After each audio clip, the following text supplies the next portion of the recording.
जय हिंद। आज इस वीडियो में हम देखते हैं मध्य प्रदेश बोर्ड की कक्षा 10वीं की हिंदी पराग और हिंदी पराग की प्रारंभिक जानकारी हम पढ़ेंगे। सबसे पहले नंबर तो आप लोगों को महत्वपूर्ण है कि आप लोग अपने सिलेबस को देखें, समझें कि आपके विषय में क्या क्या दिया गया है। सिलेबस के अकॉर्डिंग यदि हम अपनी पढ़ाई करेंगे तो निश्चित है कि हम अधिक से अधिक परीक्षा में अंक ला सकेंगे और अपने विषय को गहनता से समझ सकेंगे। ये आपकी जो हिंदी पराग है ये पिछले वर्षों में कुछ पाठों में बदलाव किया गया था सिलेबस में, तो उसी बदले हुए सिलेबस के अकॉर्डिंग या उसी के अनुसार जो हम हैं इसको पढ़ेंगे। एक प्लेलिस्ट आप लोगों की बन जाएगी इस यूट्यूब चैनल पर, तो उस प्लेलिस्ट में आपकी कक्षा 10वीं की हिंदी के बारे में संपूर्ण जानकारी दिए होंगे। ठीक है, तो चलो फिर हम चलते हैं सिलेबस में, देखते हैं कि क्या दिया गया है आपकी कक्षा 10वीं की मध्य प्रदेश बोर्ड की हिंदी पराग में।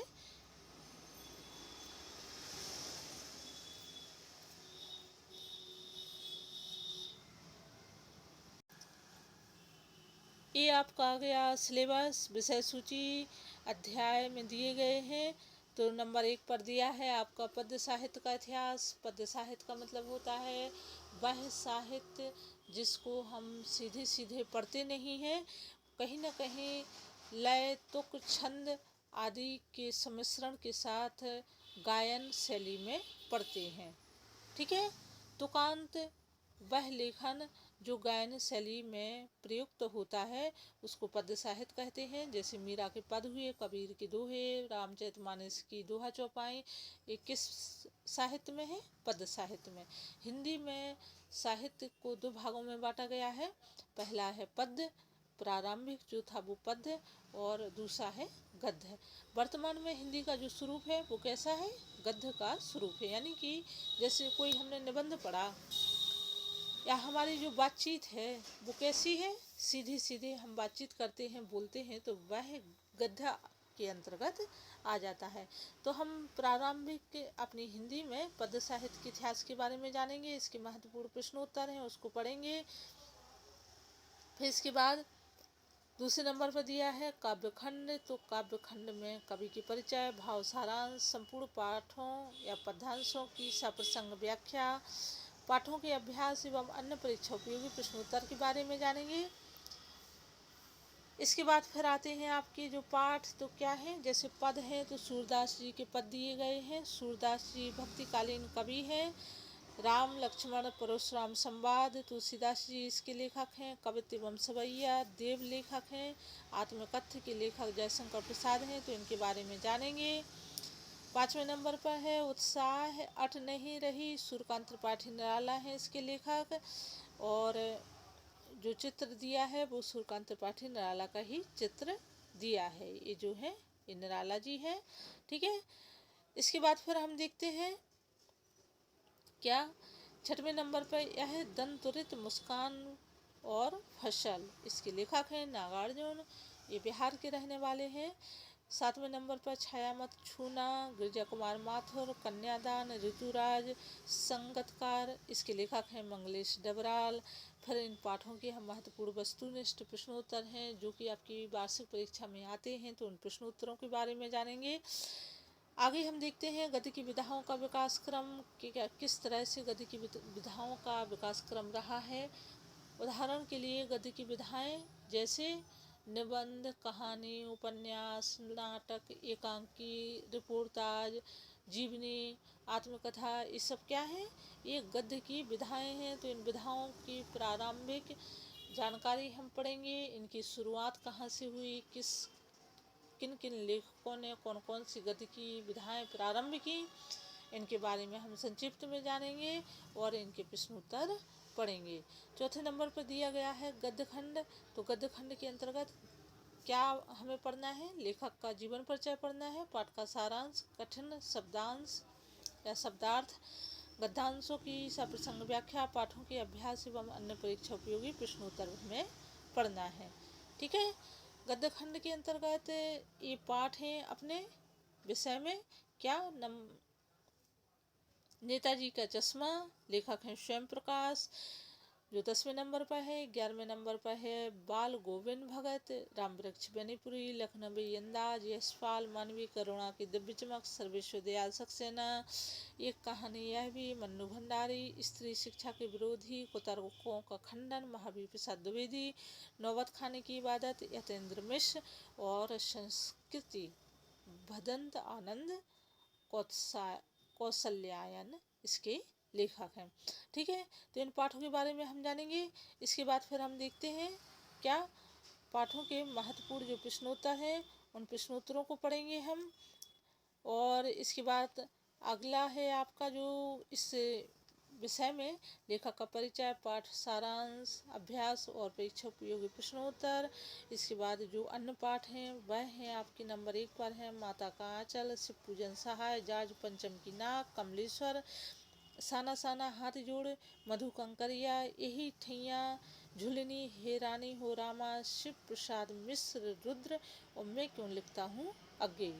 ठीक है, तो हम इन पाठों के बारे में पढ़ेंगे और इनके प्रश्नोत्तर पढ़ेंगे जो आपकी परीक्षा की दृष्टि से महत्वपूर्ण है। फिर हम आते हैं 6ठे नंबर पर भाषा बोध। तो भाषा बोध के अंतर्गत क्या दिया गया है आपका, संधि है, समास है, वाक्य विचार है, वाक्य परिवर्तन है, और अनेक शब्दों के लिए एक शब्द है। और इनके महत्वपूर्ण प्रश्नोत्तर पढ़ेंगे। आपको बड़े ही सरल ढंग से हम बताएंगे कि संधि किसे कहते हैं, संधि की परिभाषा, संधि के प्रकार, और संधि की हम आसानी से पहचान कैसे कर सकते हैं। समाज के बारे में भी जानेंगे, समाज कितने प्रकार के होते हैं, इसकी परिभाषा आदि। काव्यबोध के अंतर्गत काव्य की परिभाषा जो बहुत ही सरल है, और काव्य के भेद कितने होते हैं ये भी बहुत सरल है। रस कितने होते, अलंकार हमें परीक्षा की दृष्टि से कौन कौन से अलंकार पढ़ने हैं, और छंद कौन से आवश्यक हैं जो हमें परीक्षा के लिहाज से महत्वपूर्ण हो और काम में आ सकें, तो इनको हम देखेंगे काव्यबोध के अंतर्गत। फिर आता है आपका अपठित बोध।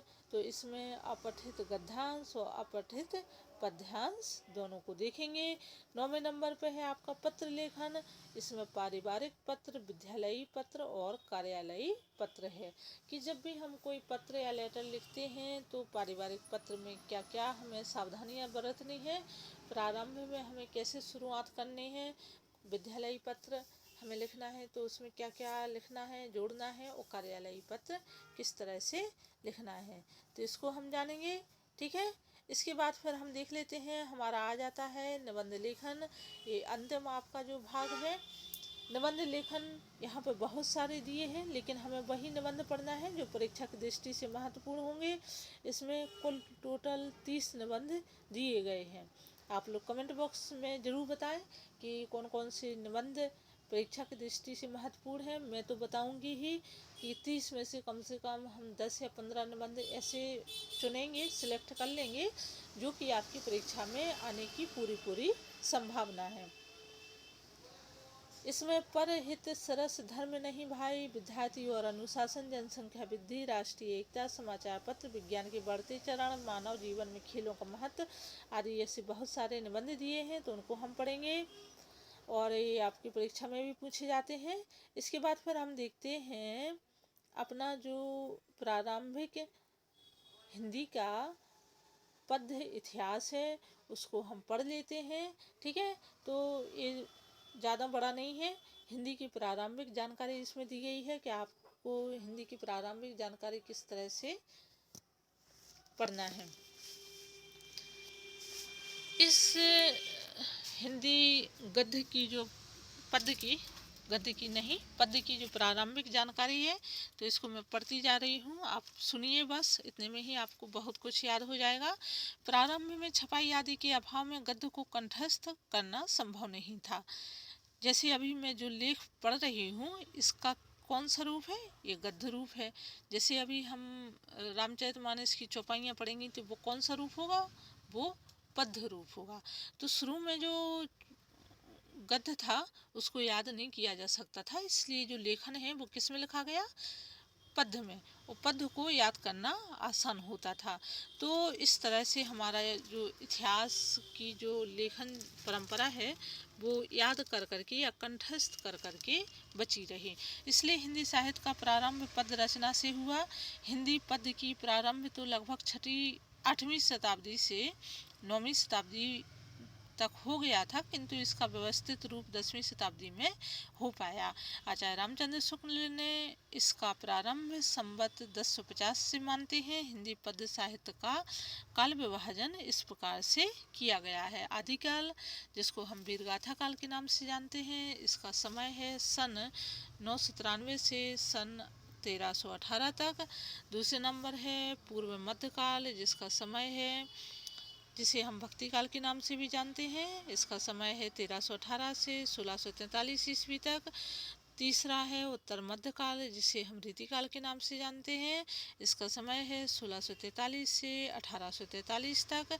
और आधुनिक काल, जिसका समय 1843 से अब तक का माना गया है। विद्वानों के द्वारा इन कालों का विभाजन भी किया गया, जिनका विवरण इस तालिका में दिया गया है।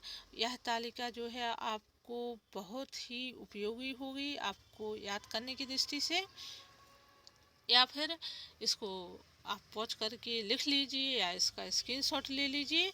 तो हिंदी साहित्य पद्य साहित्य का काल विभाजन किस तरह से हुआ। देखो, हिंदी को प्रारंभ में 4 भागों में बांटा गया। पहला है वीरगाथा काल, या जिसे हम आदिकाल के नाम से जानते हैं। दूसरा है भक्ति काल, तीसरा है रीतिकाल और चौथा है आधुनिक काल।